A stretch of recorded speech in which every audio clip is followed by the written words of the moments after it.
կարծում եմ, որ հայրենիքը էմոցիոնալ ընկալում այն ամեն ինչին, ինչ հարազատ է քո համար, դա քո մանկությունն է, քո շրջապատն է, քո մանկապարտեզն է, դպրոցն է, իհարկե առաջ երթին ընտանիքն է, փողոցն է,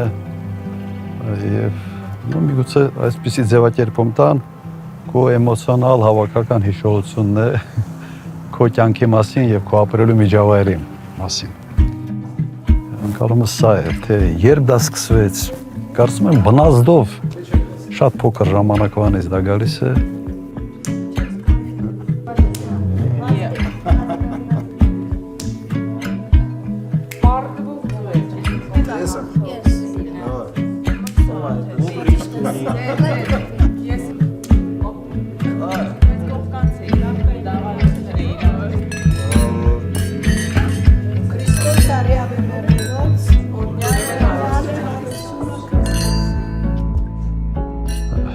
Ընդհանրապես կա հետևյալը, չէ, կա փոքր հայրենիք, մեծ հայրենիք։ Հիմա փոքր հայրենիքը դա քո պապական տունն է, միջավայրն է, որտեղ դու մեծացել ես, մեծ հայրենիքը դա ավելի հավաքական պետություն, պետականություն եւ կարևոր այդ կապն է։ Այդ փոքր հայրենիքի եւ մեծ հայրենիքի էմոցիոնալ ընկալման եւ պետություն մարդ հարաբերությունների, դեպ սա տարբեր բաներ են, հայրենիք և պետություն իսկապես տարբեր են, պետությունը այնուամենայնիվ դա որոշակի քաղաքացի պետություն, պարտականություններ, պարտավորություններն են, որոնք սահմանադրությամբ ֆիքսված են, և ինչքան իրենք ավելի մոտ են իրար, այնքան լավ, ավելի կոմֆորտային երկիր է դառնում քաղաքացու համար։ Ռոբերտի ընտանիքը շատ գեղեցիկ, գրագետ և շատ տրադիցիոն հայկական արցախյան ընտանիք են։ Մայրը Տիկին Էման, շատ գեղեցիկ կին էր, երևի դուք կտեսնեք նկարներում, խիստ էր, Ռոբերտի պատմելով շատ խիստ էր և այդ ձևով ինքը դաստիարակեց իր զավակներին։ Իր հայրը Քոչարյան Սեդրակը ինքը գիտնական էր, ամբողջ կյանքը նա նվիրեց գիտությանը, ուներ նաև պետական պաշտոն և իր համար Արցախը շատ հատուկ միջավայր, հատուկ հող էր և մինչև կյանքի վերջում նա մնաց։ Եվ մեր հարևանուհին Տիկին Էլմիրան ես որ իմ կիսրարին չեմ տեսել, ասում էր, բելա դու չգիտես էդ ինչ մարդ էր, ինչ որակի մարդ էր։ Իրոք շատերից եմ լսել, որ ինքը հրաշալի մի ազնվորություն էր։ Որս մասին ամեն ինչ եմ հիշում, ամեն ինչ։ Հիշում եմ, որ շատ բնական էր, այդ ֆալշ հասկացողությունը չկար ընդհանրապես մարդու մեջ և իմ մոտ իմ հիշողության մեջ բետոնացվել է հենց այդ հանգամանք։ Պարզ հասկանալի մեծ գիտելիքների տեր, արհեստավար իր գործում, մի մարդ, որին կարելի է վստահել։ Նայելով հորը դու փորձում ես այդ արժեքային համակարգ, այդ մոտեցումները որդեգրել որպես քո կյանքի սկզբունք։ Եվ ես չեմ հիշում, որ իմ հերս հատուկ նպատակ դներ, ինձ նստացներ և քարոզեր, թե ինչն է լավը, ինչն է վատը, ինչ պետք է անեմ, որ ճիշտ մարդ մեծանամ։ Ես չեմ հիշում նման խոսակցություններ իմ հոր հետ։ Սեդրակ Քոչարյանի հայրը, Սարգիս Քոչարյանը,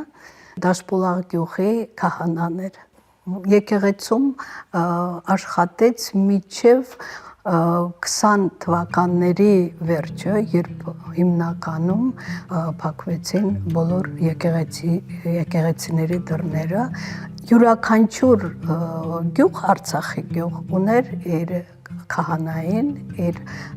եկեղեցականին, որոնց դեր էին ասում։ Տեր էլի, տեր բառից, իր կինը Անուշ տատիկը, Ռոբերտը ասում էր շատ խիստ, այսպես տատիկ էր։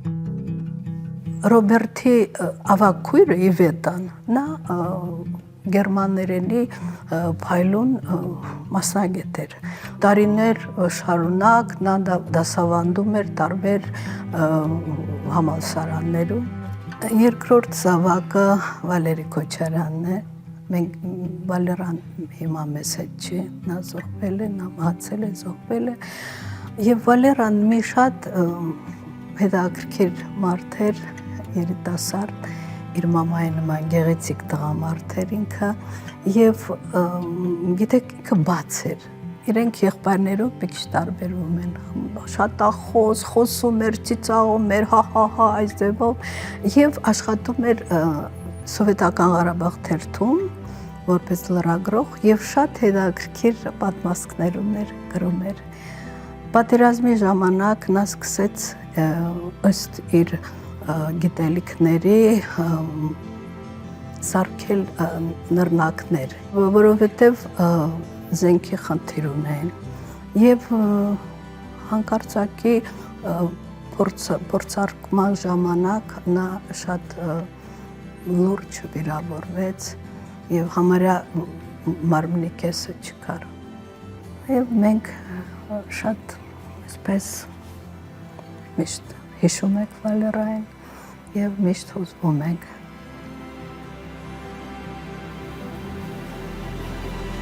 Ծնողներս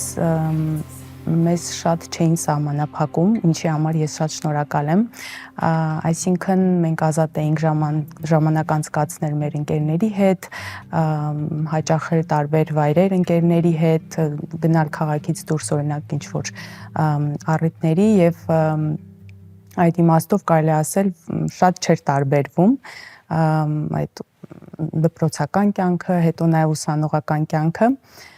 բայց այնուամենայնիվ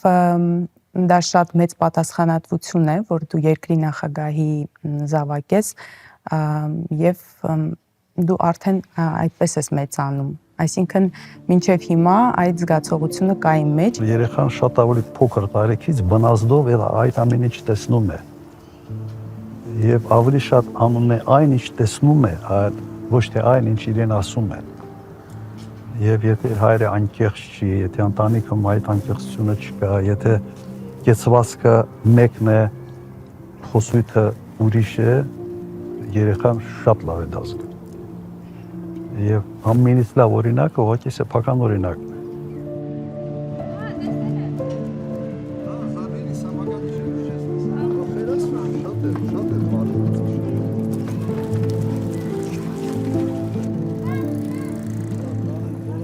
Նա պատասխանատու էր մի ամբողջ երկրի համար, բայց նրա ամբողջ ազատ ժամանակը եւ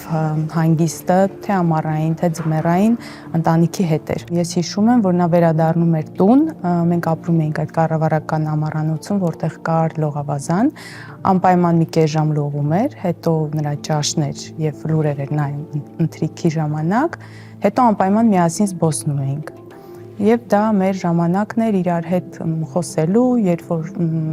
պատմում էի դասերիս մասին, ընկերների մասին, շնորհությունների մասին։ Ղարաբաղում հանգամանքները բերեցին նրան, որ ես պատասխանատվություն ստանձնեցի ուղղակի երկրի ճակատագրի համար, ընտանիքը ամբողջությամբ այնտեղ էր ապրում, երևի բացառությամբ 1-2 ամսվա, երբ Պելան վիրավորվել էր եւ միայն դա էր իրեն բացակայության բանը հանգամանքը եղել, բայց ամբողջությամբ այնտեղ են եւ տեսել են այն ամենը, ինչով ապրել է, ինչով անցել է մեր ժողովուրդը Ղարաբաղում։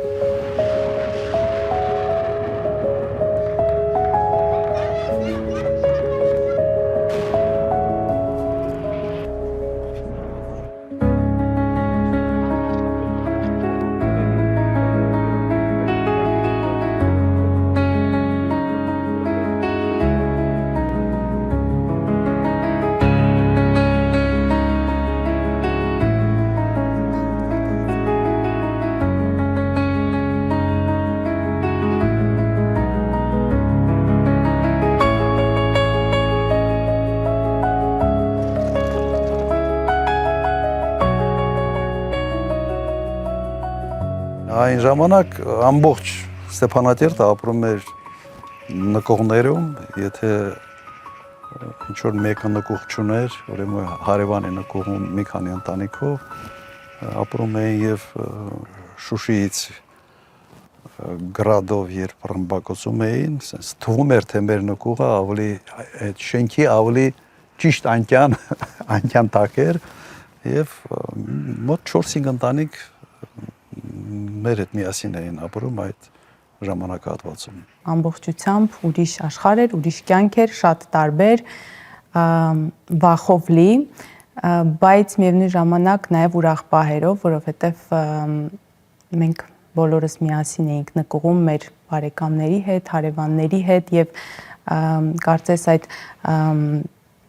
դժվար պահը միասին կիսելը իր մարդկանց ավելի է չէ մոտեցնում եւ այնքան սովորական էր ինչ որ պահի դարձել այդ ամենը, որ մենք նկողում նշում էինք տոներ, ծնունդներ եւ շատ ուրախ էր անցնում։ Բոլորի պես, այստեղ որևէ յուրահատուկ պայմաններ մեր ընտանիքի երբեք չունեցան։ Եվ պատվով անցան այս ամեն ինչով, երբեք չեմ լսել նվնվոց ոչ Բելայից, ոչ երեխեքից, եւ ընդհանրապես այն ժամանակ բոլորի մոտ ընկալում այնպեսին էր, որ սա ճակատագիր է եւ բոլորս պետք է sense մեկ մարդու պես այդ դժվարությունները հաղթահարելով հասնենք մեր նպատակին, հաղթանակին։ Եվ հասանք։ Մենք ունեցանք հաղթած պատերազմ եւ մենք շատ այդպես բարձենում էինք եւ դա օգնեց որպեսզի ժողովուրդը ճիշտ գնահատի ամեն ինչը եւ առաջ գնա։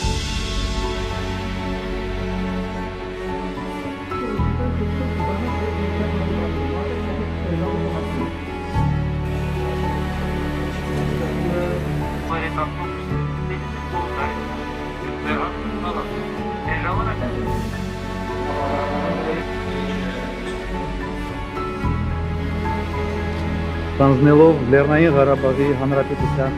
նախագահի պաշտոնը երդվում եմ լինել Հանրապետության սահմանադրության ու օրենքների պաշտպանության, անկախության ու ժողովրդավարության, քաղաքացիների անվտանգության, իրավունքների ու ազատությունների ապահովման երաշխավոր։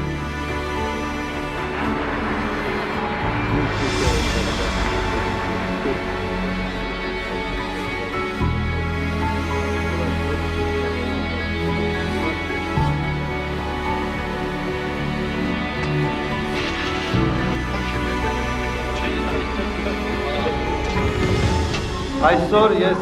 կարող եմ վստահորեն ասել, որ մեր Լեռնային Ղարաբաղի Հանրապետությունը կայացել է։ 88 մինչև պատերազմի ավարտը եւ պատերազմից հետո իհարկե մինչև 97 թվականը մինչև ես տեղաշարժվեցի, հրավիրվեցի Հայաստան։ Շատ ծանր դարանք, շատ ծանր։ Բայց ասացիորով ինչու եք գնում, բոլորը մեր բարեկամները, ծանոթները, ընկերներս ուր եք գնում, մեզ մենակ եք թողում, ասաց գիտես սա պարտավոր, ես պարտավոր եմ, գիտես ես շատ եմ ուզում։ Այդպես մենք այցելեցի եկանք Հայաստան, Երևան։ Հասկանում եմ, որ գնալով եմ Հայաստան, ես իմ պատասխանատվությունս մեր ժողովրդի առաջ կրկնապատկում եմ։ Եվ ես կանեմ ամեն ինչ, որ այդ պատասխանատվության տակից կարողանամ դուրս գամ։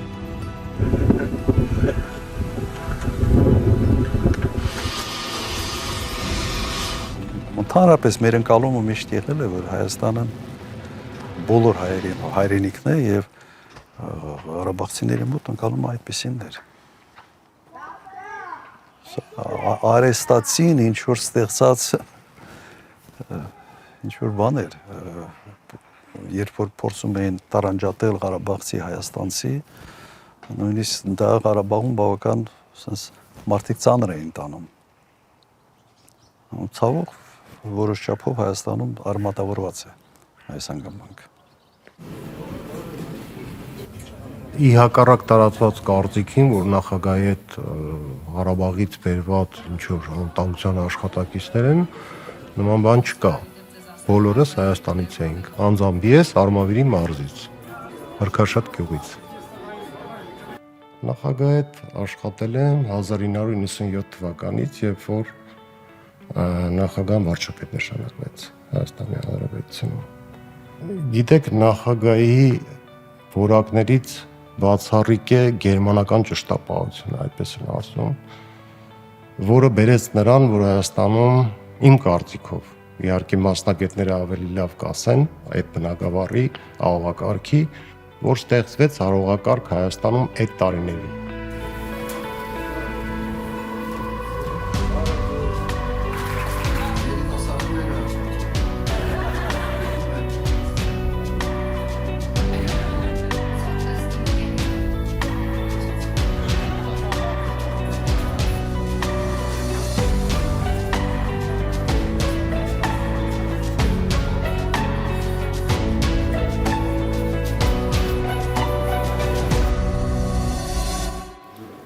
Ունիկալ դեպք է քաղաքագիտության պատմության մեջ, ընդհանրապես քաղաքականության, երբ գործող ղեկավարը իր ֆինիշի կետի ժամանակ ունենում է բացասական շատ ցածր ընկալում ու պաշտոնաթողությունից հետո այդ նասլոյկեքը, այդ ստի տենց հարկերով դասավորվող, որոնց, ինչ ասեմ, եթե ասեմ 99% սուտ էր, ես կստնեմ, որտեվ դրանից շատն էր սուտ։ Եթե սենց տարբեր լրատվամիջոցներով նպատակաուղղված քո դեմ աշխատում են, իսկ դու սենց մեկ անգամ հերքում ես, երկրորդ անգամ, երրորդ անգամ դինում ես դատարան, մի քանի դատական գործ հաղթել ենք զրպարտության հետ կապված, բայց դու տեսնում ես, որ մեկը նույնը շարունակվում է եւ հետո գալիս է մի պահ եւ ասում ես լավ ասել զահլա չունեմ, ինչ ուզում են գրեն։ Հիմնական մեծ ստերի հետ կապված, թե ներողություն են խնդրել, թե հերքել են, թե ինչ-որ փոխհատուցումներ են տվել, բայց քանի որ թե իշխանական, թե ընդդիմադիր թևից անընդհատ գալիս էր այդ պատոկը, երևի դրա հետ որևէ բան անհնար էր անել։ Կարող եմ նաև պատմել, թե ոնց եղավ, ինչի ես որոշեցի դա չանել։ Մեկ պաշտոնյա, որը իմ հետ բավական երկար աշխատել եւ լավ էր աշխատել, մի հարցով ինձ դիմեց, որ ես իրեն օգնեմ, եւ այդ հարցը կապված էր մի ընկերության հետ, որը վերնագրում էին ինձ, որի հետ ես կապ չունեմ։ Երբ ինքը ինձ զանգեց եւ խնդրեց, որ ես այդ հարցը իրեն համար լուծեմ, ասի, որ ես կապ չունեմ, բա ոնց, բա ընդհանրապես իրոք կապ չունեմ, ասի կապ չունեմ ընդհանրապես, հասկացա, որ անիմաստ է այդ երևույթի դեմ պայքարել։ Եթե այդ պաշտոնյան այնուամենայնիվ մտածում էր, որ կարող է պատահի դա ճիշտ է, խոսքը գնում է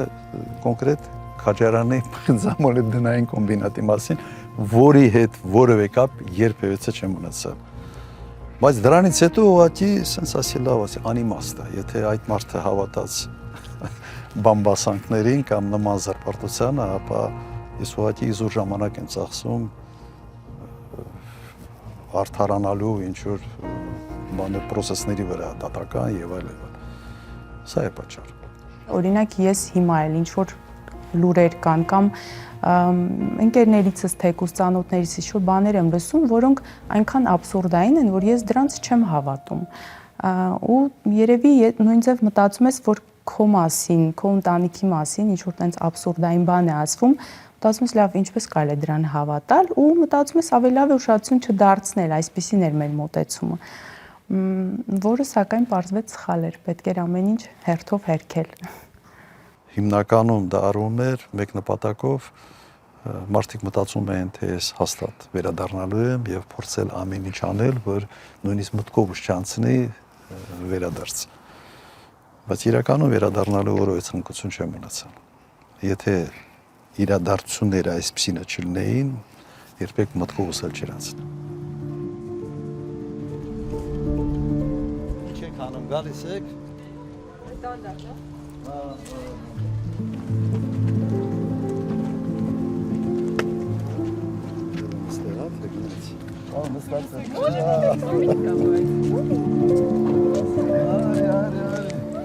Հասկանում եմ, որ այսօր զսպվածությունը տրենդային չի, այսպես ասենք, հիմա տրենդայինը շատ խոսալն է, տակից գլխից, ու ամենից մեծ տրենդը այսօր ստախոսությունն է, դա իմը չի։ Հիմա հույս ունեմ, ինչ որ չափով հույս ունեմ, որ մարդիկ հոգնել են ստախոսությունից եւ միգուցե այդ տրենդը փոխվի։ Սենց տպավորությունը այնպեսին է, որ ստելը այլևս ամոթալի դրսևորում չի մարդու կողմից։ Սա ինձ համար ամենից շոկային ընկալումն էր։ Շատ երկար կարելի է խոսել, բայց ես մի բանի վրա կուզեի հատուկ կենտրոնանալ, ես նկատեցի, որ ինքը սուտ չի կարողանում խոսել։ Ուղղակի չի կարողանում սուտ խոսել։ Եվ ես ինչ-որ ինքս իմ մեջ դրա շուրջ որ մտածել եմ, դրա ասելով այդ հատկության շուրջ որ մտածել եմ, ես հասկացել եմ երևի ինքը իր արժանապատվությունից ցածր է համարում սուտ խոսել։ Երբ ղեկավարը սկսում է ստել, ապա ստելը դառնում է տրենդային, որովհետև ղեկավարի կեցվածքը ինչ որտեղ բանա մոդայիկ է դառնում, չէ, ինչ որ մի երևույթ սարքում է տրենդային կամ ոչ տրենդային։ Սա դեգրադացիա է ենթարկում ամբողջ հասարակությունը եւ երկիրն է դեգրադացվում այդ պատճառով։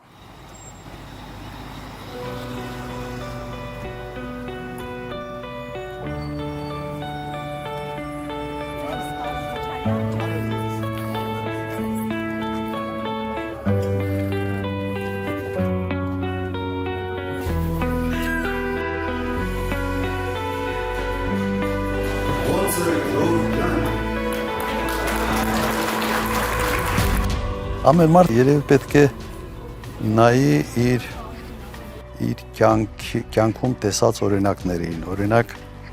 հիշի իր մանկությունը եւ հիշի, եթե դպրոցի տնօրենը խիստ էր, դպրոցում կարգ ու կանոն կար եւ այդ կարգ ու կանոնի շնորհիվ նաեւ ինքը ստացել է լավ կրթություն։ Ստեփանակերտում սենց ռուսերեն բառ էին ասում են մարոզա, սենց եթե ինչ որ մեկը խիստ է, բայց արդյունքը այդ խստությունը քո կյանքի վրա ինչպիսի ազդեցություն է ունեցել։ Ամենից վատ բանը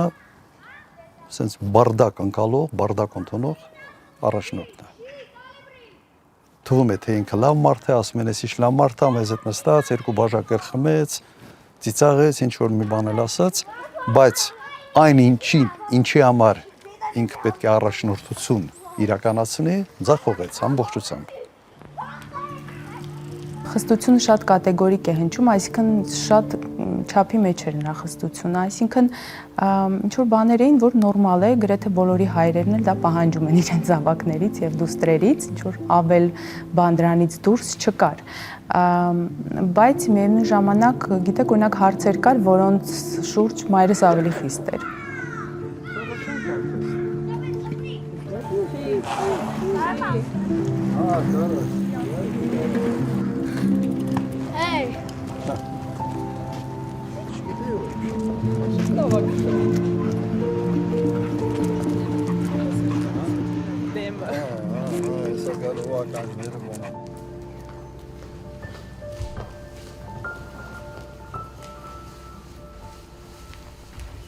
Պաշտոնավարումից հետո բավական ազատ կյանքով է ապրում, աշխատում է խոշոր ընկերության մեջ եւ այդ տեսանկյունից աշխատանքս հետաքրքիր էր եւ ավելի շատ քո գիտելիքներն էին, այսպես ասենք, անհրաժեշտ այդ ընկերությանը, քո փորձը, գիտելիքները, մեծ համակարգերի կառավարման փորձը հատկապես։ Պաշտոնաթողությունից հետո նախագահան եվրոպական շրջակայությունում ոչ մի անգամ անվտանգության աշխատակից չի ուղեկցել։ Նախորդ իր նաև ավիատրիչները եւ ավտովարձույթը on-line պատվիրել է ինքնուրույն, ինքն էլ վարել է Եվրոպայում,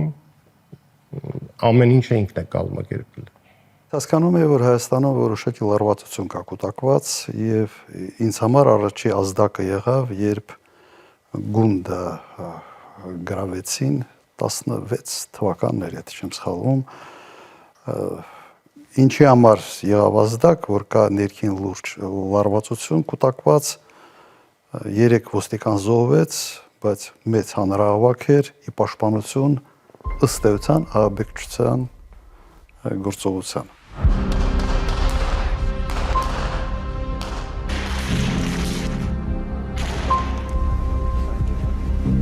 Հարձակման ընթացքում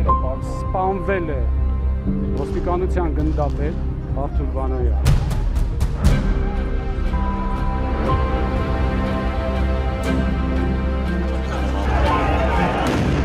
Սա ես այն ժամանակ նույնիսկ հարցազրույց տվեցի, ասացի, սա դեղին քարտ է իշխանությունների համար։ Եվ իմ տպավորությամբ ուղղակի այդ ազդակը չլսվեց։ Եվ հետո եղավ 18 թվականը անսպասելի էր երևույթը, բայց կրկնեմ կար այն զգացողությունը, որ կուտակված մեծ լարվածություն կա ներսում։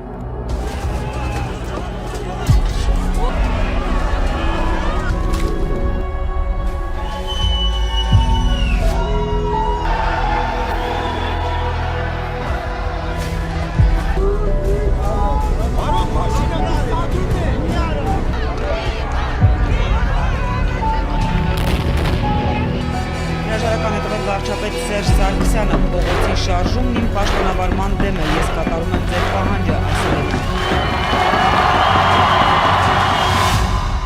է։ Եվ այն ժամանակ ես բավական ակտիվ եւ ելույթներ ունեցա եւ մտահոգությունս հայտնեցի,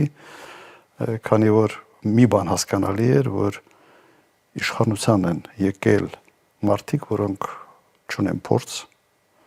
որոնք չունեն անցած ճանապարհ եւ որոնց sense այսպես ասեմ հեղափոխական տրամադրությունը չի կարող բերել կառուցողական արդյունավետության։ Ինձ վերադարձրեցին քաղաքականություն, սա այն դասական արտահայտությունն է, որ ասում է դու չես զբաղվում քաղաքականությամբ, քաղաքականությունը սկսում է զբաղվել քեզնով։ Այդ դասական այդ օրինակն էր։ Սեդրակ Քոչարյանի զանգ ստացա, առաջարկեց հանդիպել, հանդիպեցինք եւ նա ինձ առաջարկեց Արոն Քոչարյանի գործով զբաղվել։ Այդ ժամանակ, երբ Սեդրակ Քոչարյանի հետ հանդիպեցինք, նախագահ Քոչարյանը արդեն մի քանի օր է ինչ կալանավորված էր։ Եվ այդպես սկսվեց մեր համագործակցությունը։ Նախագահային մոտիկից ու ոչ միայն մոտիկից, նաև հեռվից սովորական քաղաքացիներ, որոնք իր կերպարը ճիշտ ընկալել են, իրանց համար հասկանալի հաստատ չէր լինի, որ չգար ու չպայքարեր, ու տեղի ունեցավ այն իր վերադարձով գալով ու պայքարելով, այն ինչը չէր կարա տեղի չունենար պարզապես ապրիորի։ Մարդիկ արդեն հնարել էին մի բան, որը իրենց անհրաժեշտ էր այդ իրադարձությունների արյունը իրենց վրայից մաքրելու, այդ քաոս ստեղծելու արյունը մաքրելու, ու այդ մարդիկ իշխանության էին, то есть իրանք ամեն ինչ պետք է անեն։ Պետք է նշեմ, որ ընտանիքի ոչ մի անդամի մոտ չկար այդ միտքը, միգուցե ավելի լավ է թողնել եւ հեռանալ երկրից, հակառակը բոլորս միակարծիք էինք նրա շուրջ, որ պետք է մնալ, պայքարել եւ ապացուցել, որ մենք ճիշտ ենք եւ մեր ընտանիքի անունը եւ պատիվը բարձր պահել։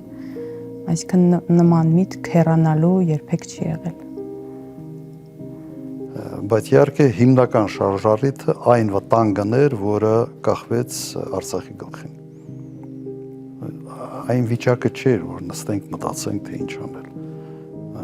Սա ռացիոնալ որոշում չէր, անկասկած, եւ դրա մասին ես հրապարակային նաեւ արդեն ասել եմ։ Սա ավելի շատ որոշում էր, որը դաստիարակությունից էր գալիս քո աշխարհայացքից, ընդհանրապես բնավորությունից։ Հեղափոխական ալիքը այնքան մեծ էր Հայաստանում, իսկապես մեծ էր եւ դժվար է դիմանալ այդպիսի ալիքին եւ բոլորից պահանջել այդ կարգի կամքի դրսևորում չեմ կարծում որ ճիշտ է։ Վիճակը շատ ավելի ուրիշ է, քան հիմա օրինակ, քան նույնիսկ 1 տարի առաջ, 2 տարի առաջ, իսկ 18 թվականին այդ ամեն ինչի դեմ ուղղակի կաղնել բացահայտ բաց sense ամբողջ բոյով եւ ասել որ պայքարելու եմ ձեր դեմ դժվար որոշում էր։ Այսօր դες կանչել են հատուկ հնչական ծառայություն։ երևի առաջինն ենք, որ պետք է տեղեկանանք, թե ինչ զրույց եղավ, ինչի համար են դες կանչել եւ ինչ կարգավիճակով են կանչել։ Կանչել են հենց վկայի կարգավիճակով, բայց հենց առաջին նախադասությունը քննիչի հետևյալն էր, որ այդ կարգավիճակը փոխում են եւ մեղադրանք են առաջադրում։ Այդ օրը այստեղ նախագահան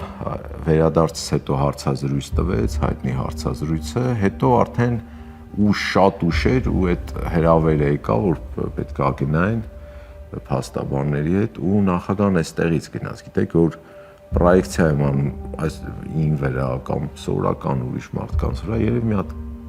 գնաց տուն ու որդիներն էին ստեղ։ Պարզեր որ գնում էին դատարան, նախագահին կալանավորել էին վստահ։ Գիտեք, այդ պահը նախագահան ինքը մեզ ոնց որ ինքը մեզ ուշ տար, որ սա պայքար է, մենք ճիշտ ենք, մենք հաղթելու ենք։ Ու դա հենց այդ գիշերն էր, այդ գիշերային նիստը, որ հետո պարզվեց, որ իրար զանգում են հեռախոսով, դատավորներին զանգում են, գործը ջուր էր, բայց ուզեք-չուզեք կալանքը տալու են։ Անգեր ջան։ Դատավորը որ պետք է կալանքը տա։ Հա։ Դրան ասել եմ դուխով բամիաթիները պրոստը նայեն պարոն Վանեցյան ցանկին զեկուցեմ էսանը մենանում։ Ասինայի պետք է։ Ասինայի հիմքերը կզանգես, բայց կալանքը ուզես պետք է տաս։ Իսկ Քոչարյանի հետ կապված ինչ կա նորություն կա։ Քոչարյանի հետ կապված դատարանում հələ լսում են հեսա կտան բանը։ Քոչարյանը կլինի։ Դատարանը կալանքի որոշում է կայացրել, ավել բան էս պահին չեմ կարող ասել։ Այն մեղադրանքները, որոնք առաջադրվում են նախագահ Քոչարյանին, անիմն են, որևէ կասկած չունենք, որ նախագահ Քոչարյանը արտարացվելու է եւ հասարակությունը հասկանալու է, թե ինչպես են իրեն տարիներ շարունակ խաբել, հրամցնելով կեղծ փաստեր եւ կեղծ տեղեկություններ, ինչպես պարոն Օրբելյանը ասեց, նաեւ խաղալով ժողովրդի հուզական այսպես տրամադրությունների վրա։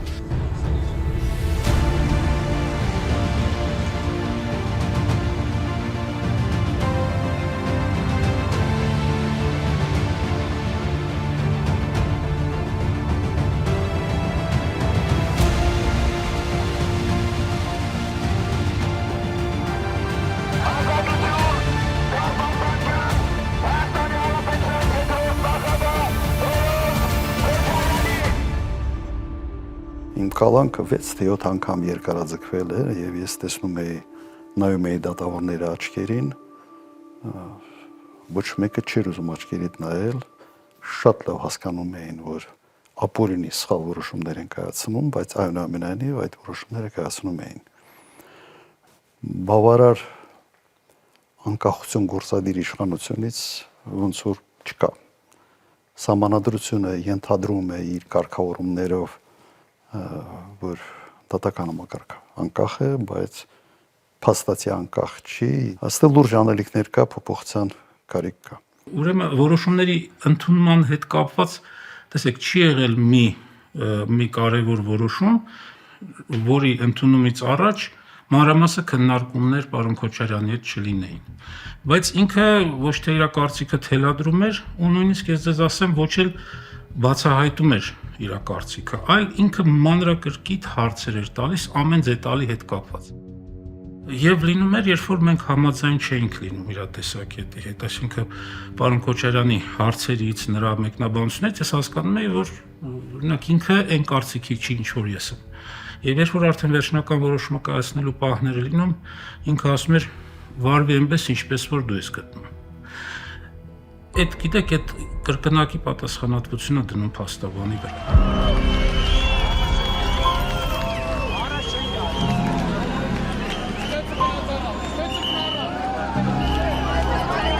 Կարծում եմ դուք տեսել եք ոչ օրենքը, ոչ օրինականություն։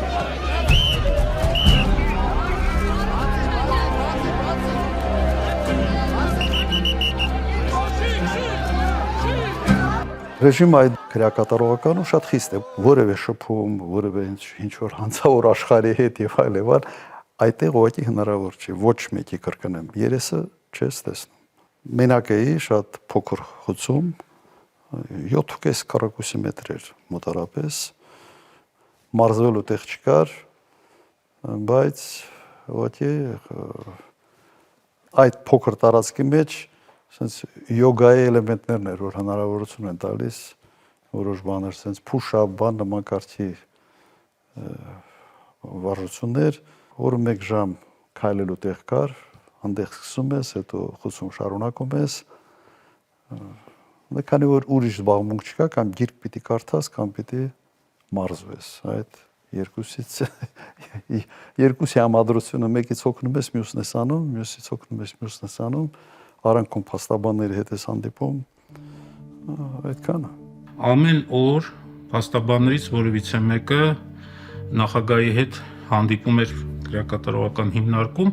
առաջին հերթին հենց գործի շահերից ելնելով ոչ թե ինչ-որ բարոյական աջակցության տեսակետից, որովհետև ինչքան հասցրել եմ տարի ու կես ինքը կալանքի տակ է գտնվել, բարոյական աջակցության կարիք ինքը չուներ։ Այսպիսով ուրեմն շաբաթը 2 կամ 3 անգամ ես իրա մոտ եմ գտնվել ու հասցրել եմ նկատել հետաքրքիր մի բան։ Նա գտնվում էր մենախցում։ Եվ սովորաբար երբ որ անձը կալանավորված է, հատկապես երբ որ ինքը գտնվում է մենախցի մեջ, ինքը ունի շփման կարիք։ Այսինքն երբ որ գալիս ես պաշտպանյալիդ մոտ, սովորաբար կալանքի տակ գտնվող պաշտպանյալիդ մոտ եւ հատկապես երբ որ ինքը մենախցում է, զգում ես որ ինքը չի ուզում որ դու շուտ գնաս։ Նախագահ Քոչարյանի մոտ մի քիչ ուրիշ մոտեցում էր, ինքը օրը այնպես էր կազմակերպել, որ հավանաբար մոտավորապես մի ժամ էր թողել փաստաբանների հետ օրական շփման համար, ուրիշ ժամանակ չուներ։ Եվ երբ որ արդեն մի ժամից ավել մեր հանդիպման տևողությունը արդեն ձգվում էր մի ժամից ավել, ինքը իհարկե իմիջիայլոց շատ նրբանկատ մարդ է, չէր ուղիղ ասում, բայց իր որոշ վարքագծից եւ իր որոշ խոսքերից ես հասկանում եի, որ ինքը արդեն շտապում է գնա խուց, որովհետեւ արդեն ինչ որ մի հատ ուրիշ պլաններ կա գծած խցում։ Հերոսացույցը բոլորի մոտ էր, դա բան չէր, դա արտոնություն չէր ինչ որ մեկի համար։ Ընդհանրապես ցուցմունք չեմ տվել, բողոք չեմ ունեցել, բայց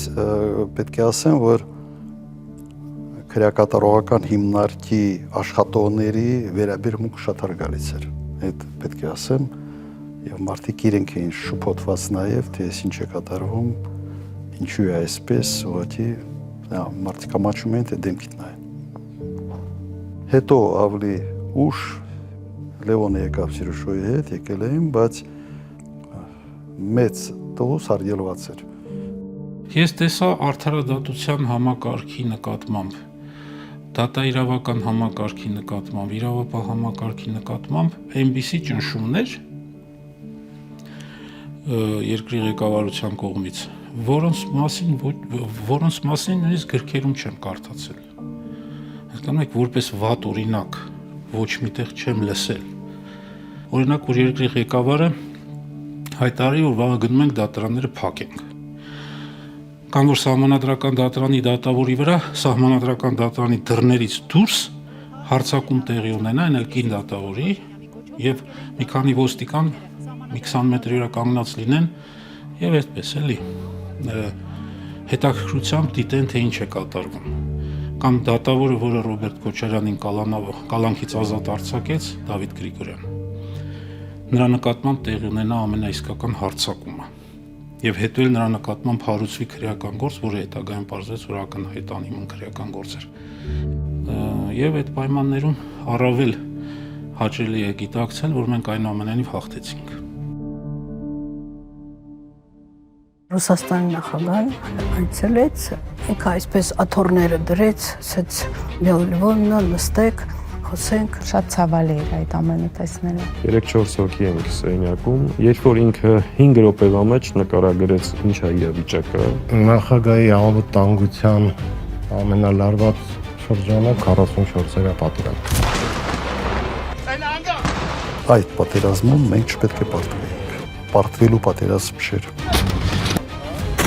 Եվ այդ չոր, ռացիոնալ տրամադրությունը փոխանցել մեզ։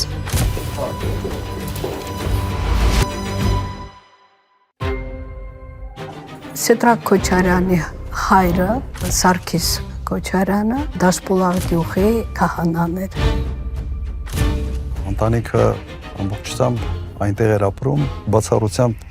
1-2 ամսվա, երբ Բելան վիրավորվել էր։ Ինքը ինձ զանգեց եւ խնդրեց, որ ես այդ հարցը իրեն համար լուծեմ։ Ինձ համար առաջի ազդակը եղավ, երբ գունդը գրավեցին։ Հրաժարական է տվել վարչապետ Սերժ Սարգսյանը։ Այդ ժամանակ, երբ Սետրակ Քոչարյանի հետ հանդիպեցինք, նախագահ Քոչարյանն արդեն մի քանի օր է ինչ կալանավորված էր։ Դա հենց այդ գիշերն էր, այդ գիշերային նիստը, որ հետո պարզվեց, որ իրար զանգում են հեռախոսով։ Իսկ Քոչարյանի հետ կապված ինչ կանոնություն կա։ Քոչարյանը կլինի։ Մենակ էի, շատ փոքր խոցում, 7.5 քառակուսի մետր էր։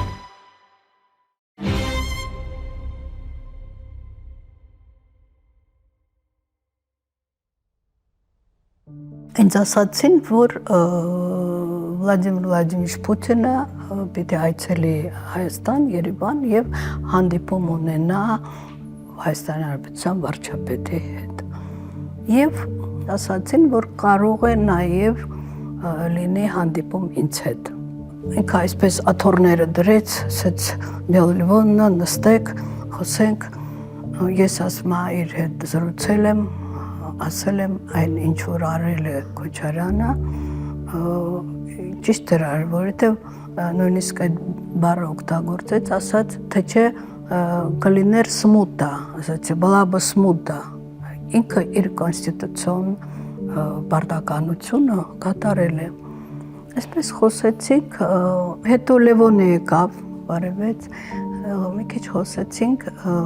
եւ նույնիսկ ես ասացի, չգիտեմ ինչ հարաբերություններ, բայց Լյուդմիլա Ալեքսանդրովնային կբարևեք, ասաց այո, մենք շատ լավ հարաբերություններ, ես անպայման կասեմ, որ հանդիպել եմ ձեզ հետ։ Շատ ցավալի էր այդ ամենը տեսնելը։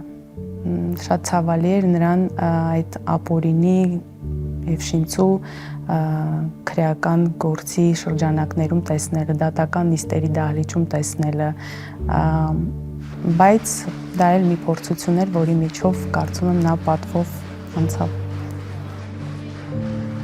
Սա եւս մի փորձ է, որը ձեր բերեցի։ Իմ այսպես ասենք փորձով հարուստ կյանքում պատերազմից սկսած մեծ համակարգեր կառավարելու Ղարաբաղ, Հայաստան, տարբեր ոլորտներում նույնիսկ փորձագիտական մակարդակի գիտելիքներին գումարվեց նաև բանտում մնալու փորձ եւ դիմակայելու։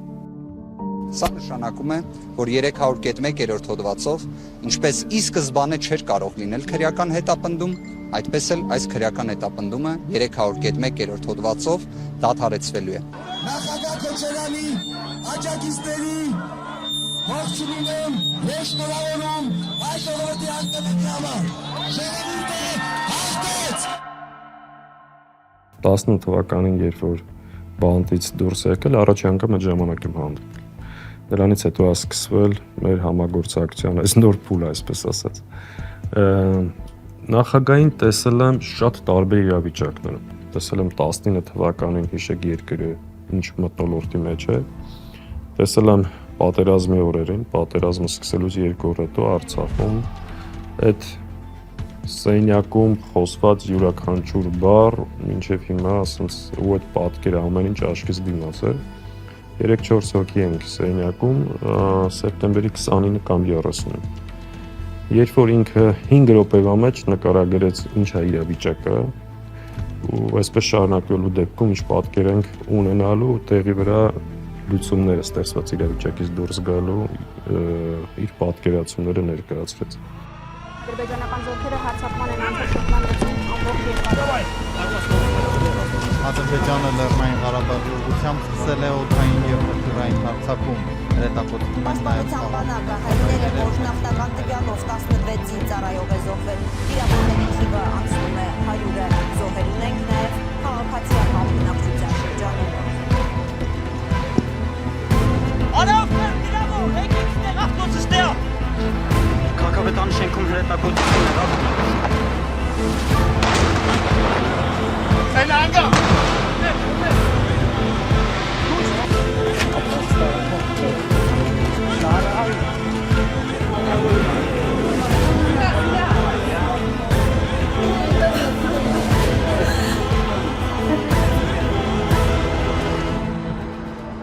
Երկու շաբաթ Ղարաբաղում էի պատերազմի 3-րդ օրից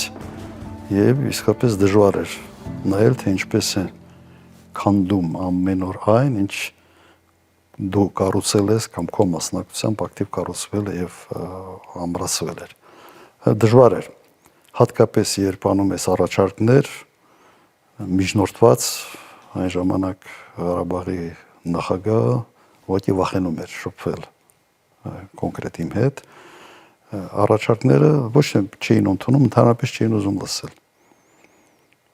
Եվ հետո ժամանակ անց ուղղակի հասկանալի էր, որ անիմաստ է անդեմանալ, քանի որ որևէ մեկը պատրաստ չի որևէ կերպ, այսպես ներգրավել Արցախի պաշտպանության գործում։ Հիմա ինձ համար ավելի հասկանալի է թե ինչ է կատարվել։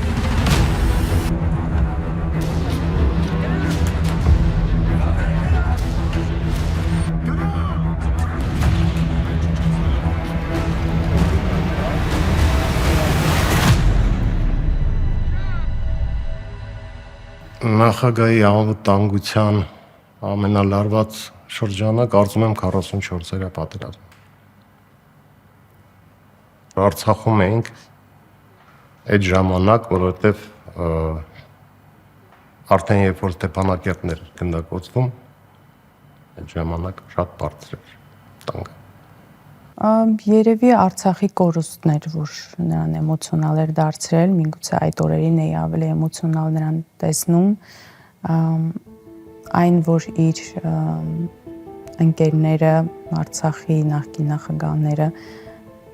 այժմ ադրբեջանական բանտում են, կարծում եմ դա էլ որոշակի էմոցիոնալ պահ է իր համար, բայց ընդհանրապես նա էմոցիոնալ է, բայց դու չես տեսնում նրա էմոցիաները։ Ես տեսել եմ այդ ապրումները պատերազմի օրը։ Իր այդ էմոցիաները թաքցնելը, ցույց չտալը ամենաբարդ իրավիճակում ու նաև այն երջանկության պահին շատ դժվար է հասկանալ։ Այս իմաստով ինքը շատ զուսպ է, այս իր չճանաչողները կարող է չհասկանամ։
Մենք այդ չքնաղ երկրում թողել ենք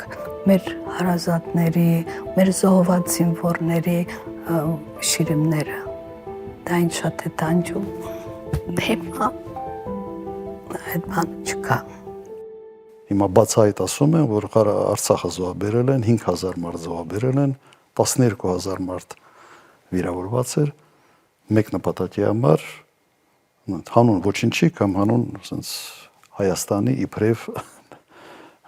ինքնիշխանության։ Այդ պատերազմում մենք չպետք է պարտվեինք։ Պարտվելու պատերազմ չէր հեչ։ Ես հիշում եմ հատկապես Արցախի կորստից հետո ինչքան թևաթափ էինք եղել բոլորս, որտեղ մեր հիմնական պայքարը առանցքը եղել է, որ հայ մարդը կարողանա ապրել իր հայրենիքում։ Նախագահ Քոչարյանի պայքարը, իր անցած ամբողջ ուղին է եղել դրա մասին։ Եվ ես հիշում եմ, որ ասենց անկումային տրամադրություններով հիասթափված, ամեն բանից այսպես ընկճված գալիս ենք իր հետ քննարկումների եւ մարդ ում ամբողջ կյանքը փոխկապակցված է եղել Արցախի հետ։ Այնտեղ ծնվել, մեծացել է ինքն էր դեռ մեզ դուխ տալիս։ Ու սա շատ հատկանշական բան է, որ ինքը, որ ամենամեծ էմոցիան պետք է ունենար եւ ուներ Արցախի կորստի հետ կապված, ամենամեծ էմոցիան ուներ, բայց ինքը կարողանում էր իրեն պահել, պինդ պահել եւ այդ չոր, ռացիոնալ տրամադրությունը փոխանցել մեզ։ Ես հուսահատ վիճակում որևէ անգամ չեմ տեսել։ Ընդհակառակ ամենածանր պահերին էլ միշտ լուծում կա, հնարավորություն կա, պետք է ջան գործադրել, պետք է այս ուղղությամբ առաջնորդվել, այդ բանը կա, ու դա շատ կարևոր հատկանիշ է թիմը առաջ տանելու համար։ Հայաստանը լրջորեն վտանգված է, Այս մարդիկ ընդունակ չեն կանխատեսումներ անել, ընդունակ չեն հաշվարկներ անել։ Նենց էին խոսում, որ ոնց որ աշխարհի տերը իրենք լնեն, ամենի ժողովրդավար երկրի ամենի ժողովրդավար հայկավարությունը եւ ամբողջ ժողովրդավար աշխարհը սատարելու է Հայաստանին։ Ոչ մեկը չկարնեց, ոչ մեկը ոչինչ չարեց։ Հիմա անում են նույնը։ Դաշնակիցների հետ հարաբերությունները փչացնում են, թշնամիների հետ իբրև ուզում են լավացնել, փչացնելը հաջողվում է, լավացնելը չի հաջողվում, ավելի շատ ձևական։ Եվ ստեղծում է մի իրավիճակ, երբ Հայաստանը լրջագույն վտանգների առջև են կանգնել, արդեն կանգնած է։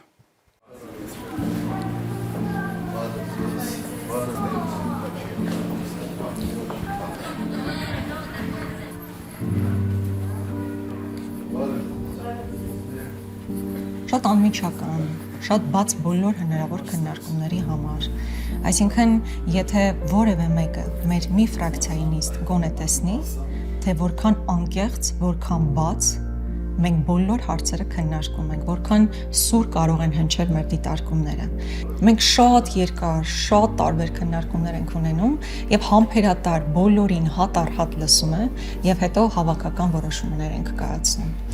Սովորաբար այլ ընկալումներ կան, չէ՞, նախագահի մասով, որ շատ խիստ միանձնյա որոշումը կայացնում է, հետո կարող է պարտադրել, նման բան չկա ուղղակի։ Ես չեմ տեսել 7 տարվա մեջ որևէ մեկի հետ խոսելուց ասի ջան։ Ես չեմ տեսել անկեղծ, բայց կան մարդիկ, որ անընդհատ ջան են ասում, բայց անընդհատ թիկունքից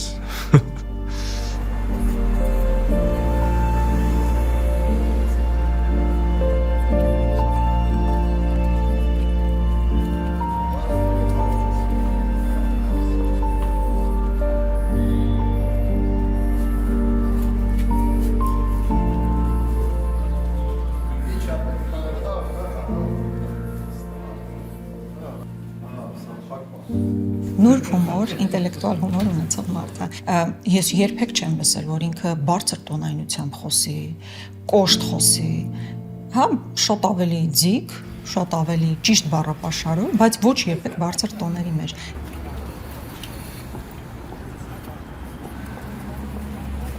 Դեք նախագահան մի առանձնահատկություն ունի, որը շատ քիչերն ունեն մանավանդ էլիտաներում։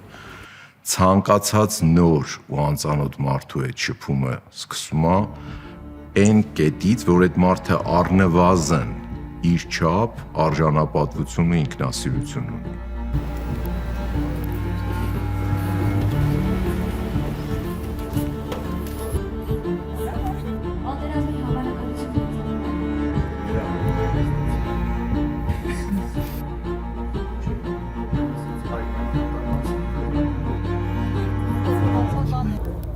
Բացառիկ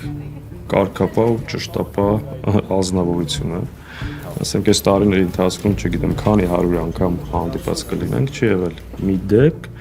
որ 1 րոպե հանդիպումից ուշանա կամ 1 րոպե սպասեցնի, այսինքն այդ ճշտապահությունը եւ կարգապահությունը նաեւ աշխատանքի մեջ բացառիկ է։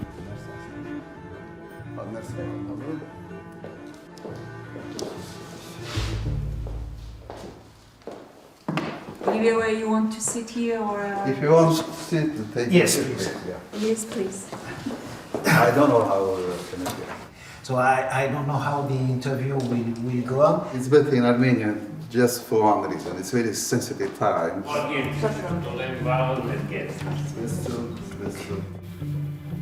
Այն ժամանակ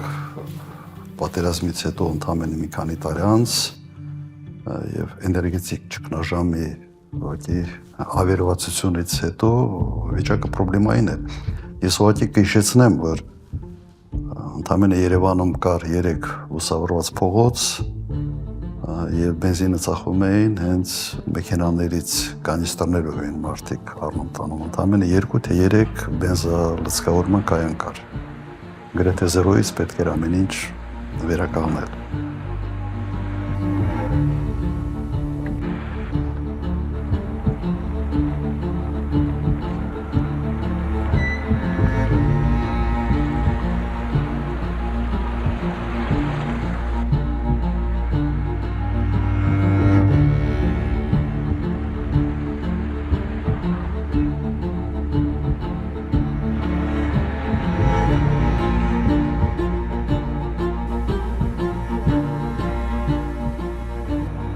98 թվականից հետո երկրի ճգնաժամի մեջ էր։ Այդ տարիների համագործակցությունը եղել է երկրի ճգնաժամից դուրս բերելու վերակառուցման, թռիչքաձև զարգացման տարիներ։ Դաշնակցությունը իր համայնքական կառույցով, իր ամբողջ հնարավորություններով, իր ռեսուրսներով ներգրավել է պետության կառուցման եւ զարգացման գործին եւ այստեղ նաեւ նախագահի հանգամանք հետ փոխադարձ վստահության հարգանքի եւ գաղափարական հենքի վրա համագործակցությունը տվել է իր արդյունքը։ Ես հիշում եմ Սևան գնացի եւ ամբողջ ճանապարհին երևի 10-15 մեքենա պատահածներ թե ոչ։ Այդ վիճակներ։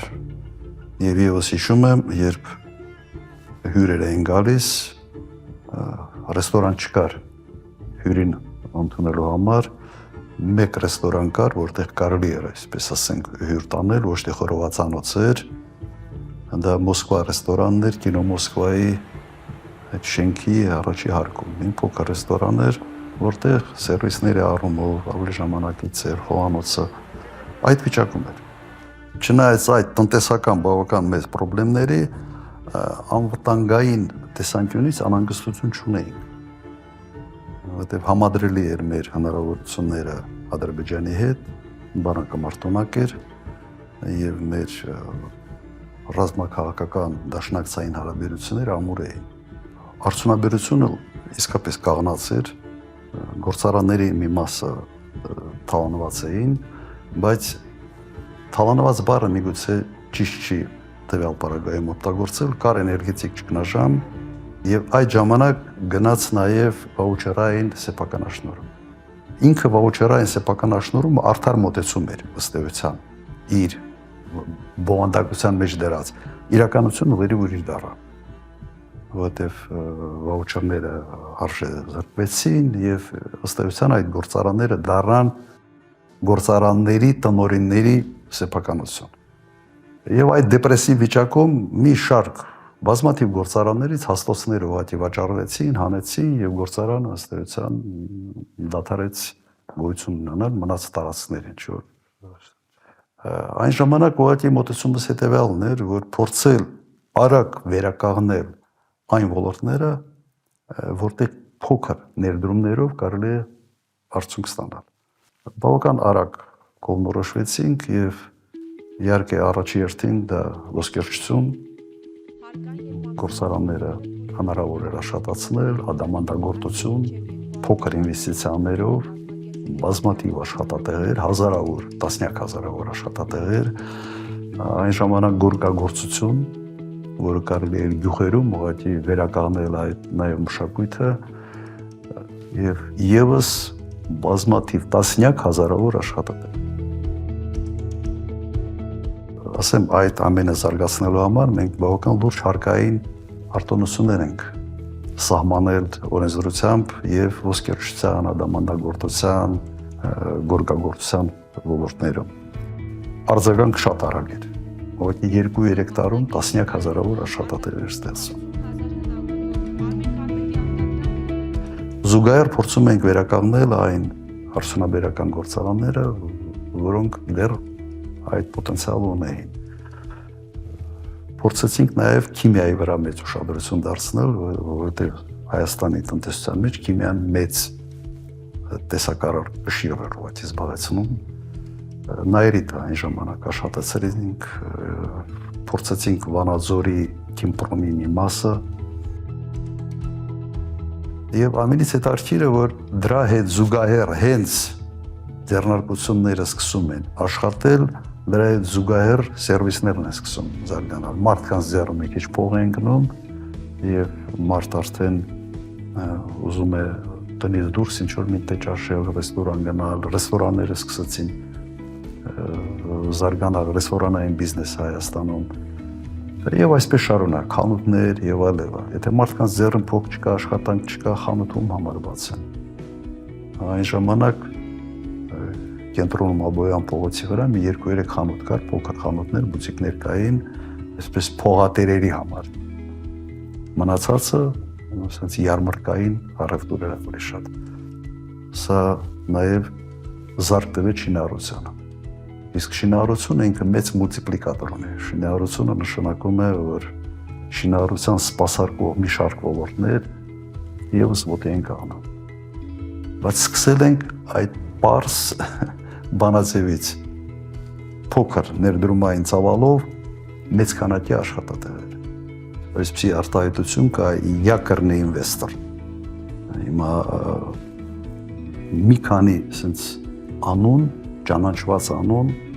որոնք կհուշեին ընդհանրապես ներդրողներին, որ սա ներդրումային առումով լավ միջավայր է, Հայաստանը վստահելի է, եւ օրինակ կոնյակի գործարանը այդ քայլերից մեկն էր։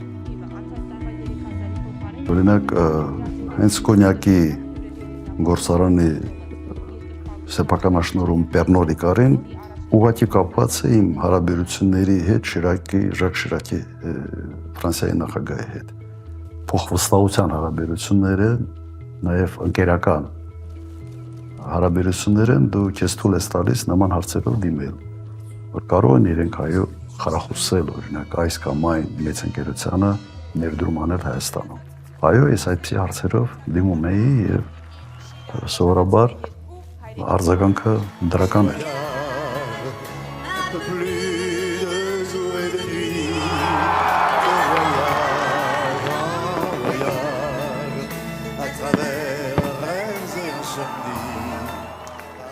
Օրինակ Էդուարդ Էրնիկյանի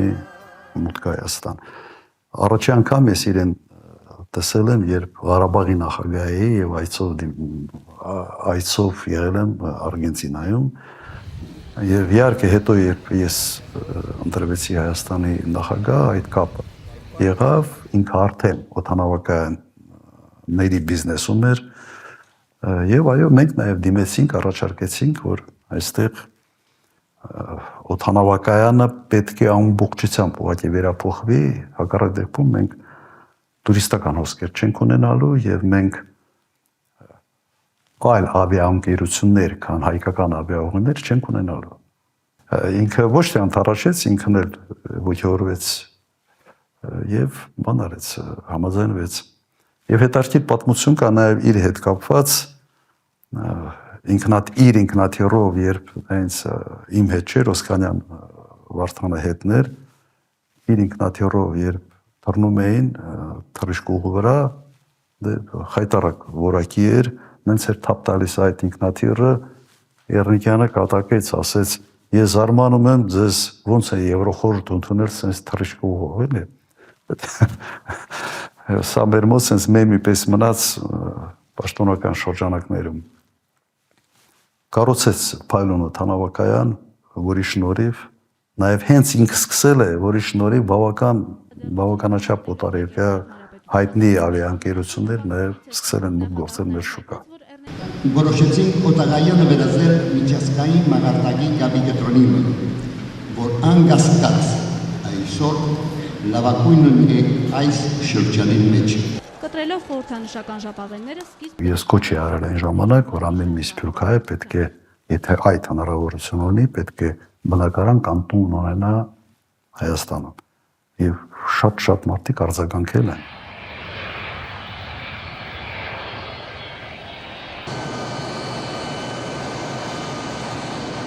Կրկորյանի հետ ծանոթացա, ընտրվելուց հետո ինքը եկավ Հայաստան, հանդիպում ունեցանք եւ շատ հետաքրքիր էր հանդիպումը, ինքը բոքսոր, ինքը ասել, ես նման եմ միջին քաշի մի հայտնի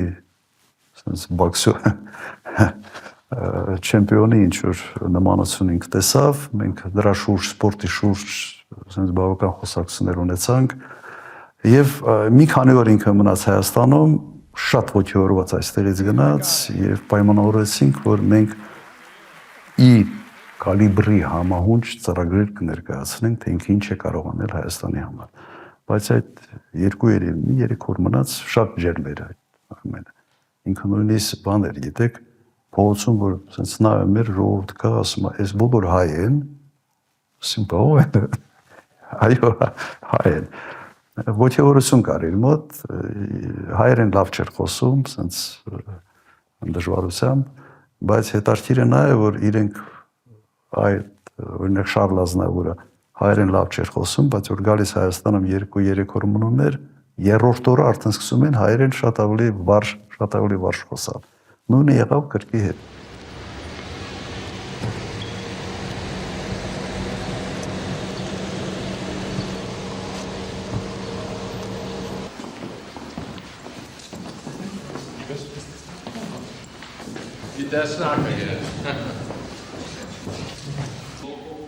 Հետո այդ հարաբերությունները հսկայական մի ծրագրի բան դառան։ Լիսի հիմնադրամով մոտ 230 միլիոն դոլարի մի քիչ էլ ավել ծրագրեր Հայաստանում աղետի գոտի, մշակութային օջախների վերականգնում, օպերա, ֆիլհարմոնիկ, թատրոններ, ճանապարհաշինարարություն, Երևան քաղաք, ամեն քայլափոխին կարելի է տեսնել, թե ինչ է արել Լիսի հիմնադրամը Հայաստանում։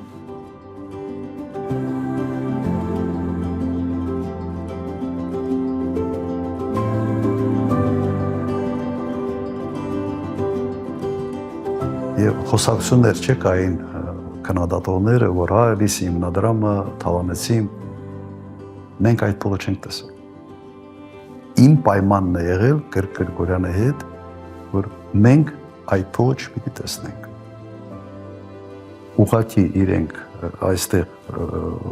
ծիգեր ստեղծված ծրագրի իրականացման եւ այդ գումարը ստանում էր, բյուջե չէր մոտ։ Ուղիղ այդ գումարը ստանում էր Լիսի հիմնադրամից։ Իրենց ներկայացուցիչները նայում էին, թե որակն են ընդունում, կատարողականն են ընդունում, կանխավճարից հետո ամբողջական վճարումը իրականացնում են այդ ակտերը ամբողջությամբ իրենք։ Լինզի հիմնադրամի ես փոխնախագահն էի Գրգորյանի որոշումով, առաջարկով եւ պատասխանատու էի այդ 100 միլիոնը հետո եղավ 242 միլիոն դոլար եւ ասեմ, որ աշխատանքը շատ բարեհաճով անցավ։ Պարոն Գրգորյանը Հայաստան եկավ երկրորդ անգամ եւ տեսավ այդ բոլոր աշխատանքները եւ վրա դարձավ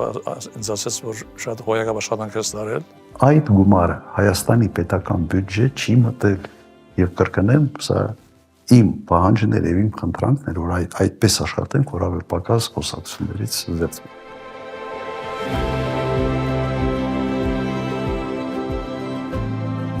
Ես տեսնում եմ մեկ բան, որ Հայաստանում դեմոգրաֆիկ հարց կա, գոյություն ունի եւ վտանգը նաեւ նա է, որ Հայաստանը չպետք է դառնա Երևան։ Եթե ճանապարհներ չկառուցես դեպի ծայրամասերը, դեպի սահմանը, դու ոնց որ արհեստական ձևով խրախուսես ժողովրդի կենտրոնացումը մեգապոլիսում, մայրաքաղաք։ Եվ այն ժամանակ բավական մեծ շինարարական ծրագրեր ենք արել մարզերում։ Օրինակ Սելիմի ճանապարհը կառուցեցինք հենց նրա համար, որ Սյունիքը կապել Յարկոնիկի մարզի հետ։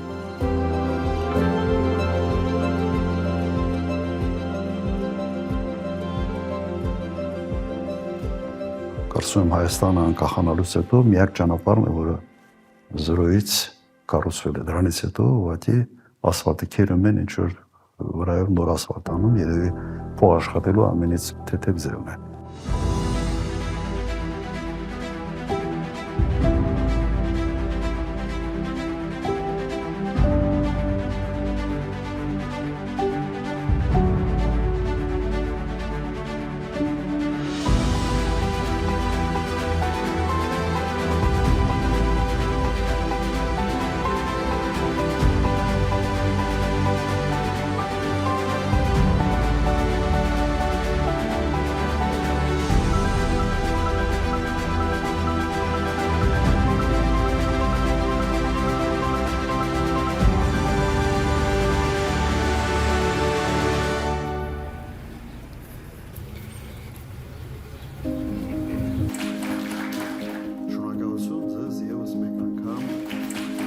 Իր կառավարման տարիներին ինքը պաշտոնների չի նշանակել մարդկանց, ովքեր իր բարեկամներն են, իր հարազատներն են, իր ընկերներն են։ Նույնիսկ վերջերս քաղաքացիների հետ մի հանդիպում ունեինք եւ իրեն հարցնում են, արդյոք ծանոթ բարեկամներին ձեր չեք բերել տեղավորել ամբողջ պետական համակարգում, ասում են դուք չեք կարող գտնել իսկապես մի դասարանցի, որ բարձրաստիճան պաշտոնյա է եղել, հա, մի կուրսընկեր կամ չգիտեմ ընկեր, այլ ըստ արժանինքների, ըստ իրենց կարողությունների, իսկապես իր մոտեցումներն այդպիսին են։ Իմ մոտեցումը հետևյալն էր, ես չէր հետաքրքրում կուսակցական պատկանելիությունը։ Նույնիսկ եթե կուսակցության հետագայում կոալիցիաներ էին ձևավորում, մասնագիտական փորձ պետք է ունենա եւ գիտելիք մարդ։ Դուք չեք մի կառավարությունում որևէ մեկին այն ժամանակ, որը այդ մասնագիտական փորձը չունենալ եւ մի անգամից դառնալ նախարար։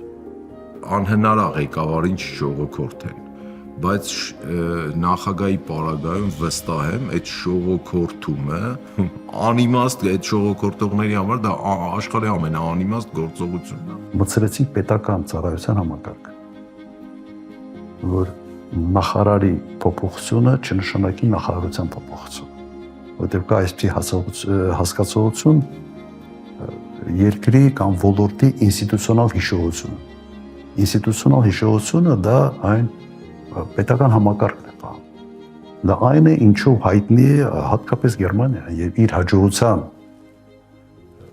գրավականներից մեկը հենց դա է։ Եվ ինչքան մեր բոլոր քննարկումները ցույց են տալիս, իր ապագա նաև կառավարության մեջ, պետական ապարատում հատկապես պետք է լինեն բացառապես պրոֆեսիոնալներ, ոչ թե կուսակցականներ, որոնք պետք է գնան եւ մի կուսակցության շահերը սպասարկեն, այլ մարդիկ, ովքեր կծառայեն ամբողջ ժողովրդին եւ պետության հետ, այդ դիրքորոշումը շատ հստակ է։ Հարգելի հայրենակիցներ, այսպիսի թանկ հոբելանը ոգևորիչ է եւ պարտավորեցնող։ Անել առավելագույնը հանուն Հայաստանի հզորացման։ Ջանք չխնայել կառուցելու այն նոր երկիրը, որի քաղաքացին լինելը հպարտություն կներշնչի մեր ժողովրդի բազմաթիվ սերունդների։ Եվս մեկ անգամ շնորհավորում եմ անկախության 15-րդ տարելիցի կապակցությամբ։ Փառք Հայաստանի Հանրապետությանը, փառք Հայաստանի զինված ուժերին, հուրրա!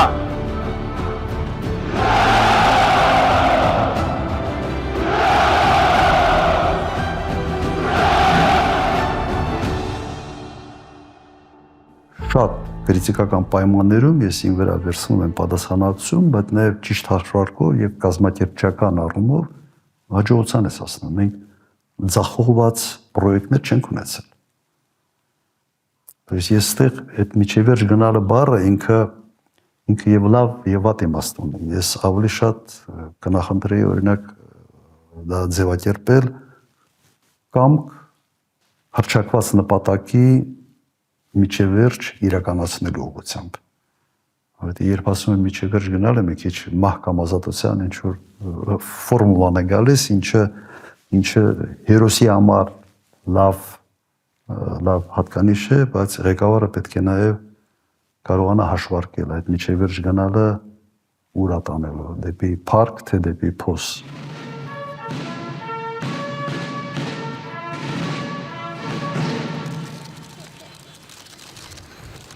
Շիրակի հետ ես դեռ վարչապետ էի առաջ անգամ որ հանդիպեցի, հրավիրել էր ինձ համոզելու համար, որ ես համաձայնում եմ այն տարբերակին, որը այն ժամանակ իմ ու Լևոն Տեր-Պետրոսյանի միջև կոնֆլիկտ է առաջացրել։ Մենք բաժանվեցինք ինքը արդեն համոզված լինելով, որ իմ առաջարկը ավելի ճիշտ է, այսպես է։ Հիմա դա չեմ կարծում, որ այդ քիմիան հնարավոր է ասենց բարերով ամեն ինչ բացատրել։ Հիմա կամ ստացվում է, կամ չի ստացվում, բայց կրկնում եմ, դա չի կարող ձևավորել միակողմանի, այսպես չի։ Ահմադինեջադի հետ հետաքրքիր էր ինքը էապես տարբերվում էր այլ Պարսկաստանի ղեկավարներից։ Ահմադինեջադը ինժեներ էր կրթությամբ, աշխատել է քաղաքապետ, շատ կոնկրետ։ Ինձ համար պարսկական մշակույթում դա նորություն էր, բայց հաճելի նորություն էր։ Ինչ պայմանավորում էինք, շատ կոնկրետ անում էինք։ Մի տեղ մի բան ուշանում էր, դեսպանը գալիս էր, ասում էր, սենց խնդիր կա, ես շատ գոհ եմ այդ հարաբերություններից։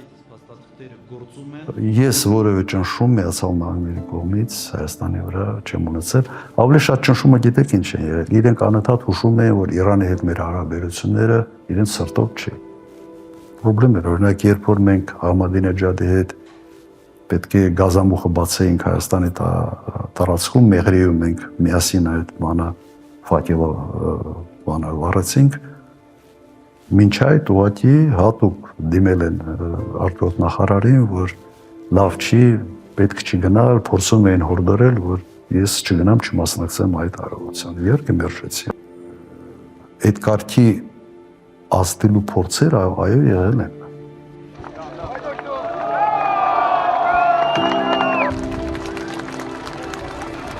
Եվ ասեմ, ես արդեն նախագահ չէի, երրորդ էլեկտրական գծի կառուցման համար այ մեծ ծրագիրը գազամուխի որ կառուցել ենք,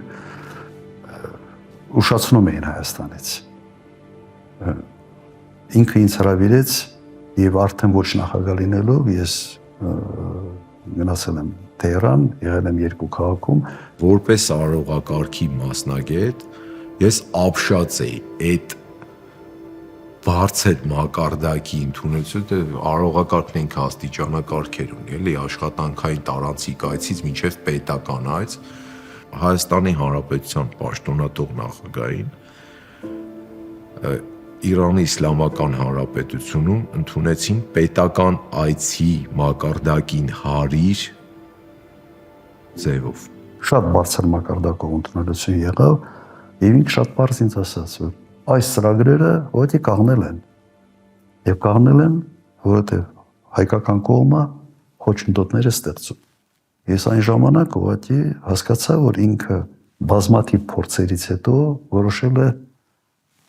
ինձ եւս դիմել, ասելով, որ մեր պայմանավորվածությունները կիսատ են մնացել։ Երևի այդ ժամանակ ամբողջականացավ իմ մոտ, էլի, թե նախագահան տարածաշրջանի խաղաղության համար ինչ մեծ ներդրում է ունեցել տարածաշրջանի հավասարակշռության ու ստաբիլության համար։ Քանի որ նաև ռուսական ընկերությունում էին այն ժամանակ ներգրավված, խոշոր ընկերությունում ամեն տարին երևի մի 8-10 անգամ գնում էի Մոսկվա այդ ընկերության գործերով։ Հիմա ժամանակ առ ժամանակ հանդիպում էինք նաև այդ ընթացքում ամբողջ 10 տարիների ընթացքում այդ շփումները շարունակվել են։ Երբ ինքը վարչապետ է եղել այդ ընթացքում Սպիտակ տանն էինք հանդիպում, ռուսական Սպիտակ տանը, երբ եւս վերընտրվեց նախագահ, արդեն հանդիպում էինք Կրեմլում կամ Նովոագարովը իր ապրելու վայրում։ Այո, միշտ եղել է այդ շփումը։ Գիտեք, ընկերությունը, ասենց ասեմ, ուրիշ հարցա դու ունես մանկական ընկերություն, ուրիշ հարցա դու շատ լավ արդյունավետ համագործակցություն ունեցել նախագահի հետ, փոխադարձ հարգանքը մնացել է, բայց այդ ընկերությունը մի քիչ ուրիշ ընկերություն է, ավելի շատ փոխադարձ հարգանքի վրա հենված։ Կլինտոնի հետ հարաբերությունները ինձ համար շատ ավելի հետաքրքիր էին, քան Բուշի հետ։ Կլինտոնը իմ տպավորությամբ ավելի մեծ ջանքեր էր գործադրում ավելի խոր ուսումնասիրելու, հասկանալու հարցի էությունը, նրբերանգները։ Որտե համագործակցությունը Մինսկի խմբի հետ արդյունավետ էր եւ այն ժամանակ թեկուզ կային իհարկե հակասություններ Միացյալ Նահանգներ Ռուսաստան, բայց այս կերպ չէր, սրված չէր, եւ Մինսկի խմբի շրջանակներում կարող եմ միանշանակ ասել, որ շատ արդյունավետ համագործակցություն է։ Համոզված եմ, որ հնարավոր է նաեւ հիմա հասնել դրան։ Նույնիսկ իրար հետ հակասություններ ունենալով կոնկրետ, փոխշահավետ ծրագրերի շուրջ համատեղ ջանքեր գործադրեն ինչ-որ մի նպատակի հասնելու համար։ Շատ տափորձ էր։ Մենք ունեինք ստրատեգիական հարաբերություններ, դաշնակցային հարաբերություններ Ռուսաստանի հետ, բայց դա չէր ենթադրում, որ դու քո տնտեսական քաղաքականության մեջ հենված ես միայն sense Ռուսաստանի հետ հարաբերությունների, այդպիսի բան չկա։ Ես զարմանում եմ, որ հիմա փորձում են sense ամեն ինչը փաթեթավորել մի կենտրոնի հետ։ Եվ այդպիսի հարց Ռուսաստանը ինքը չէր դնում։ Մեր հարաբերությունները դա չէր տնավորում։ Մոտեցումը հետևյալն էր։ Մենք մեր արտաքին քաղաքականության մեջ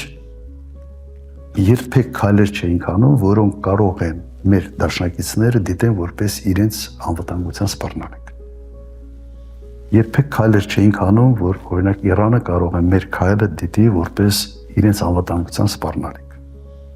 Իսկ անվտանգությունը յուրաքանչյուր երկրի համար մեկ խնդիրն է։ Հիմա դու եթե այդ հարցերը չես անում, վստահություն ունես եւ դու լավ տնտեսական ծրագիր ես իրականացնում մեկ այլ ընկերության հետ, ամերիկյան կամ եվրոպական ընկերության հետ, ինչի՞ քեզ պետք է խանգարի, եթե այդ վստահության մթնոլորտը կա։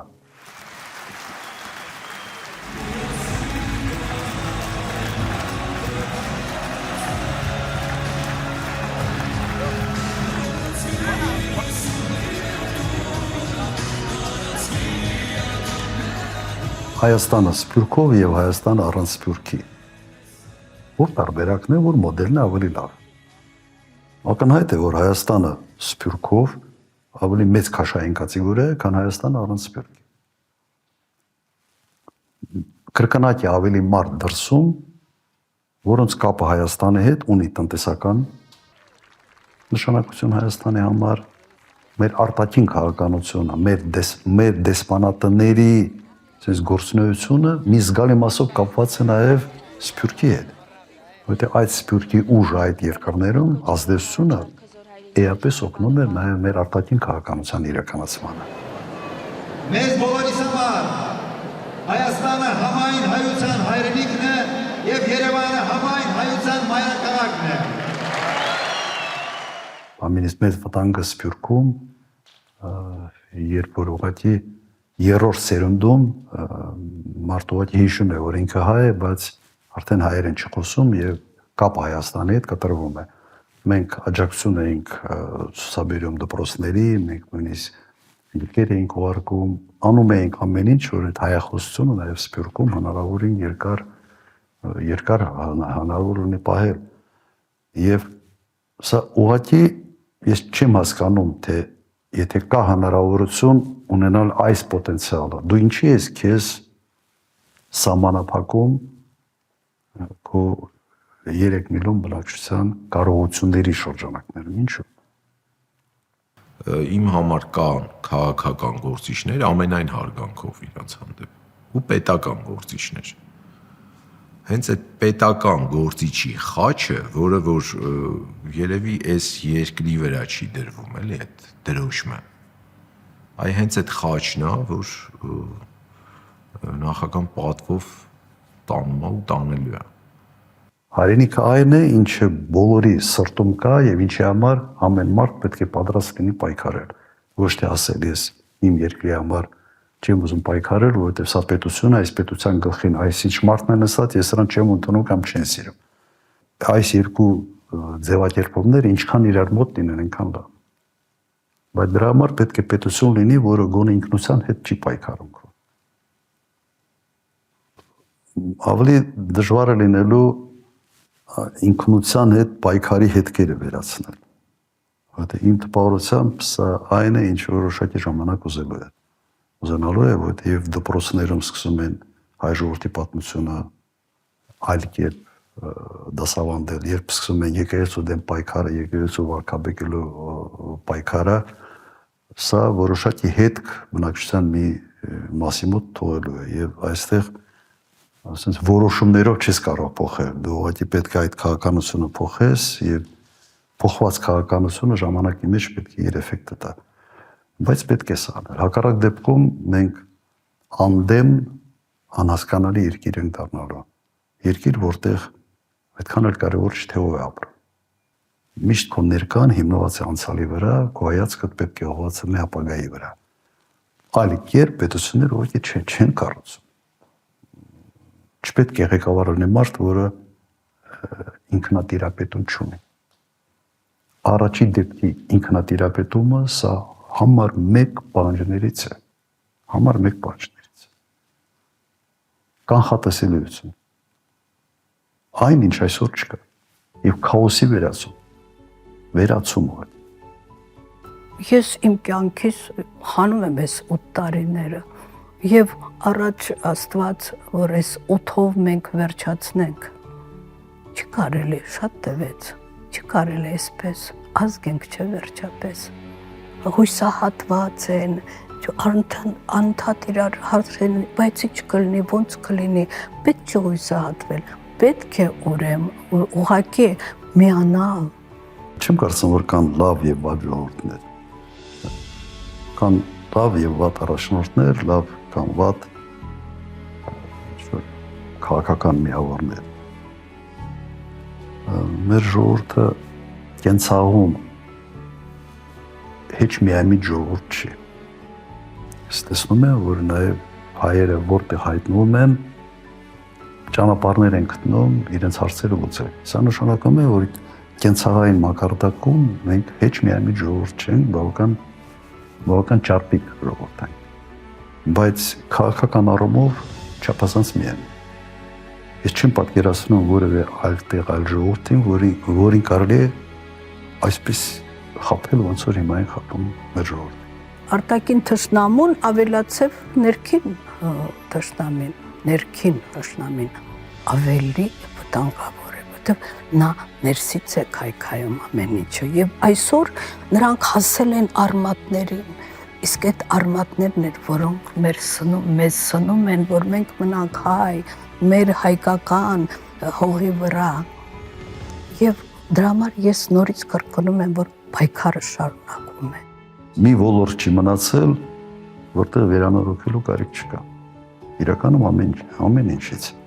բայց ես չեմ կասկածում, որ 5-6 ամսում մարդիկ տարբերությունը տեսնելու են։ Նաև մթնոլորտի տարբերությունն են նկատելու։ Ուղղակի չեմ կասկածում։